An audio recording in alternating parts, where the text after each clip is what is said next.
class? How are you? Okay, whatever. Okay, so first let's start off class with Al-Fatiha.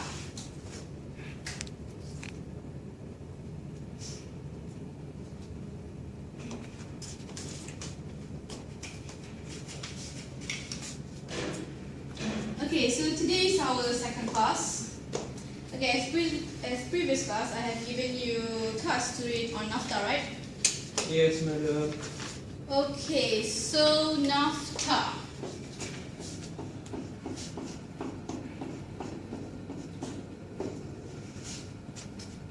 Okay, I begin this class with the history of NAFTA. So, do you guys understand what NAFTA is? Okay, of course not. Okay, so I'm going to tell you about what NAFTA is. NAFTA stands for North America Free Trade Agreement between three countries, which is the US, the Mexico, and Canada. So the impetus for NAFTA actually began with the President Ronald Reagan, who campaigned on a North America Common Market. So in 1984, Congress passed the Trade and Tariff Act. This is important because it gives the President fast-track authority to negotiate free trade agreement while only allowing Congress the ability to approve or disapprove, not change negotiating points. So Canadian Prime Minister at the time, Minister Mulroney, agreed with Reagan, the President, to begin negotiation for the Canada-US Free Trade Agreement, which was signed in 1988. Okay, remember this, 1988. Went into effect in 1984 and is now suspended since it is no longer needed. Okay, meanwhile, Mexican President Salinas and President Bush began negotiations for a liberalized trade between the two countries. Prior to NAFTA, Mexican tariff on US import were 250% higher than US tariff on Mexican import. In 1991, Canada requested a trilateral agreement which then led to NAFTA. So far you guys understand? Okay, so I continue. In 1993, concern about liberalization of labor and environmental regulation led to the adoption of two addendums. So, and then NAFTA was signed by President George H.W. Bush, Mexican President Salinas, and also the Canadian Prime Minister Brian Mulroney in 1992. So make sure you guys remember the three presidents and also the year. It was ratified by the legislature of the three countries in 1993. The U.S. House of Representatives approved it by 234 to 200 on November 17, 1993. The U.S. Senate approved it by 60 to 38 on November 20, 3 days later. Okay, it was finally signed into law by President Bill Clinton on December 8, 1993 and entered force 1st January 1994. Although it was signed by President Bush, it was a priority of President Clinton and its passage is considered one of his first success. Hey, Bastian, wake up. Sorry, madam. Okay. As punishment, I want you to explain to the class what the objective of NAFTA is. The objective of NAFTA, madam. Yes. First, it's to eliminate barrier to trade in, madam, and facilitate cross-border movement of goods and services between the territories, madam. And second is to promote the condition of fair competition in free trade area, madam. And okay, I want more. There's another 4. Okay, anyone can help him? Me, madam. Okay, alright. So you're safe for now. Okay, go on.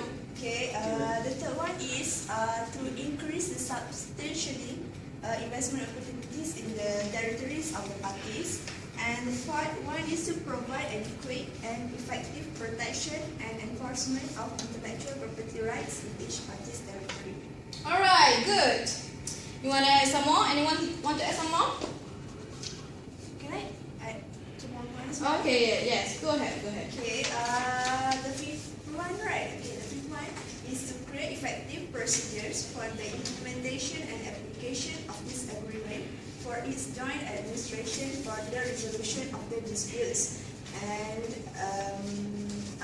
last but not least, to establish a framework for further trilateral, regional and multilateral cooperation to expand and enhance the benefits of this agreement.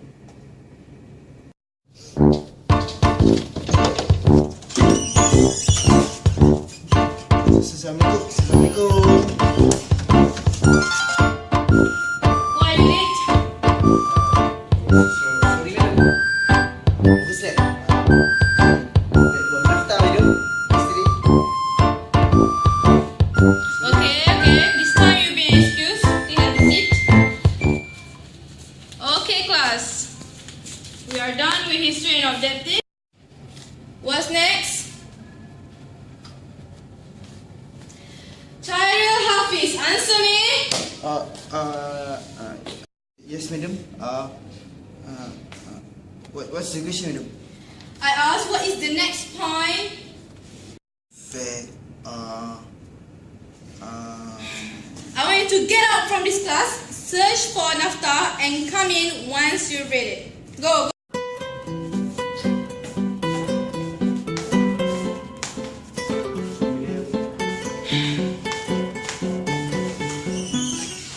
Yeah.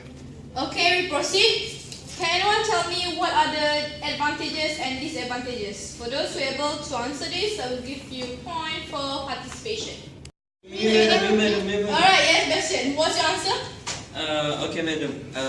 Firstly, NAFTA created the world's largest free trade area. It's basically benefit around 450 million people within its border, and it's also created a powerhouse of more than 20 trillion as measured by GDP, which is more than 28 countries in EU. How can it happen? Basically, because first NAFTA boost the trade, madam. They basically eliminates all tariff between Mexico, US, and Canada. And the second one is because NAFTA create agreement on international right for business investor, madam. So it reduces cost of trade, which basically for this the investment and growth, especially for small business. The third one is NAFTA provide ability for firms in member countries to bid government contracts. So it create a level paying field for all industry. And then NAFTA also protect intellectual properties, madam. So basically it boosts profit for innovative business by discouraging pirates. I think that's all, madam. Chairil Hafiz, come in. Yes madam. I want you to explain to class what is the disadvantages of NAFTA. Now.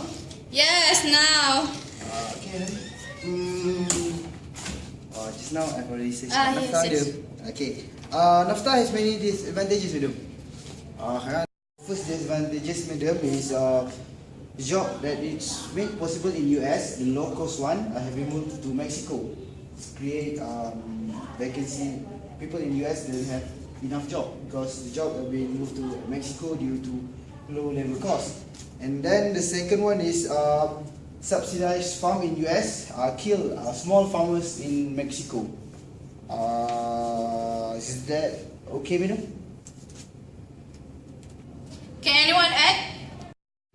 Me, madam. There is also another disadvantages which are Mexico also lost 1.3 million farm jobs. US government subsidized farmers as much as 40% of net farm income. When NAFTA removed tariff, crops were exported to Mexico below cost. Rural Mexican farmers could not compete. At the same time, Mexico reduced its subsidies to farmers in 2001. Most of the subsidies went to Mexico's large farms anyway. Other than that, because of using more fertilizers and other chemicals, Mexico's environment also become worse, costing 36 billion per year in population. Good.